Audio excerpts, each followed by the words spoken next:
So as we spend our day today on 3+U and courtesy of Warren and Griffin, focusing on the risks, the dangers, and the prevention of texting and driving, or in today's case, never texting and driving, we thought it appropriate to bring in some official forces who can give us some insider information on what they see and how critical it is to drive correctly. So we've headed out to the Tennessee Highway Patrol, visiting with Sergeant Alan Bailey. Good to see you this morning. Good to meet you. So let's talk a little bit about the cold hard truth, and that is that in your day, every day, you and your staff are coming upon cases where you're constantly seeing people texting and driving. Yes, I mean it's an epidemic proportion of people texting and driving out here. It causes wrecks. It causes people taking their eyes off the road and hitting animals and other things just because they're not paying attention to the road. Things can change in the fraction of a second. You and I were talking on the phone the other day and setting this conversation up this morning, and you told me that the laws kind of continue to change. Something that many people don't realize now is that even if you're at a red light, you cannot be on that phone. No. With the new hands-free law, it actually, you have to be in a parking lot in order to be on have the phone out. If you're at a red light, if you're texting, then you're in violation of the hands-free law. Whereas the old law, you could actually be at the red light and text, and you would be okay. But the hands-free law, you can't do that. Okay, true or false? I'm the mother of a teenager. That's true. Are the younger people more likely to text and drive as opposed to the 40-year-olds out there? I think that's a myth. A lot of the parents, they want to blame the kids for texting and driving when it's actually everybody. It's a problem with everybody. We probably write just as many tickets with older people, 35, 40, 50 years old, as we do teenagers. You put me through kind of a test. I drove around a little bit in a safe, controlled environment to text and drive. You kind of get a quick sense of a false sense of security, right? Where you think, well, I'm looking up ever so often. Right. It doesn't take any time before you're... And I go to high schools and I talk and I talk to civic groups, and one of the first questions I ask them is, how many people text and drive? Of course, you'll have a few people that's honest that they'll raise their hand, but a lot of people say, well, I absolutely never text and drive. That's just something I don't do.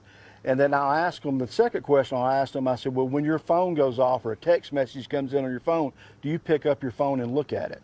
And 90% of the people say yes, that I'll pick it up and look at it, even though I'm not texting. It takes 3 to 5 seconds to look at your phone to see who's calling you. Well, that 3 to 5 seconds, you can travel almost a football field and actually hit somebody or cause a crash or run somebody off the road in that 3 to 5 seconds. You and I were laughing a little bit. You've been part of the Highway Patrol for going on 35 years? 32 years. 32 years. So I had laughingly said that you and I are in the minority of people who can remember days before a phone. But your job must have been a lot easier before those cell phones came into being. Well, it was a lot easier because the number of crashes were less, it seemed like. I know when we worked nights, you see a car swerving that, you pretty much knew as a DUI by the way they drove. But nowadays, you don't know the difference between somebody texting and driving and somebody that's DUI. You can't tell the difference in it. What does the law tend to be? We'll be talking with Judge Russell Bean in a little bit about kind of how he sentences people in his courts. Is it a case-by-case basis, though, Sergeant Bailey, as to when you write someone a ticket or not, or is it a guaranteed citation? It's all up to the officer or the trooper that pulls them over. Nothing's guaranteed. Sometimes we give a break. Some people we just kind of feel that just the contact itself with that trooper, and that trooper brings their attention that, hey, maybe they were weaving or something. Sometimes that's enough. Some people don't learn from that. So then they you have to write a hard copy to them and write them inside them into court. I don't want to bring up negative emotions in you, but I'm guessing you've had times where you come upon a scene of an accident and it's a really hard one to get out of your mind. It is, and I've got certain ones, especially like with kids involved, or if you've got somebody that's DUI or do something stupid that causes a family to harm to a family, then that actually eats at me more than somebody that hurts herself. But yes, there are crashes, and I'm sure any trooper or anybody in law enforcement will tell you, or first responders will tell you, that some of them are just senseless. Right. Not wearing your seatbelt, texting and driving, drinking and driving. All these things are just, there's no sense in it. I know you said that the younger people tend to be pretty good about it, but sometimes they can be literal. When you say they never text and drive, they've evolved now. A lot of them Snapchat and drive. And I, to be honest with the younger generation, I have a teenager too.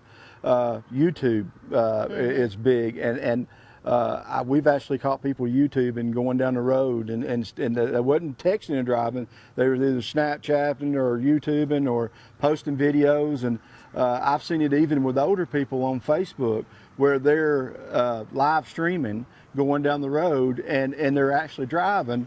And they never realize what they're doing. In your training, have you been taught a little bit, if this is true, that the more you're on your phone, it really does change your dependency on your phone? It does.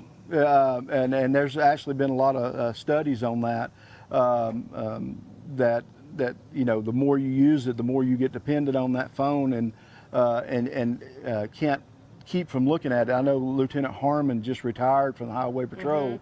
And one of the things we had to do was keep up with our email in case somebody had a crash report. And he said the biggest thing I had to get used to is not looking at my phone every 5 minutes, because I don't have to look for the crash reports anymore. And he said it was a big relief once I got out of that habit of doing that. So either just put that "I can't respond right now, I'm driving" notification on your phone, or put your phone in the glove compartment, or just turn it off. Or just turn it off. You can't do this alone. Y'all are part of a family here within the Highway Patrol. You did want to let folks know that y'all are hiring. Right, yes, you're recruiting. We are recruiting. We're through the whole month of August.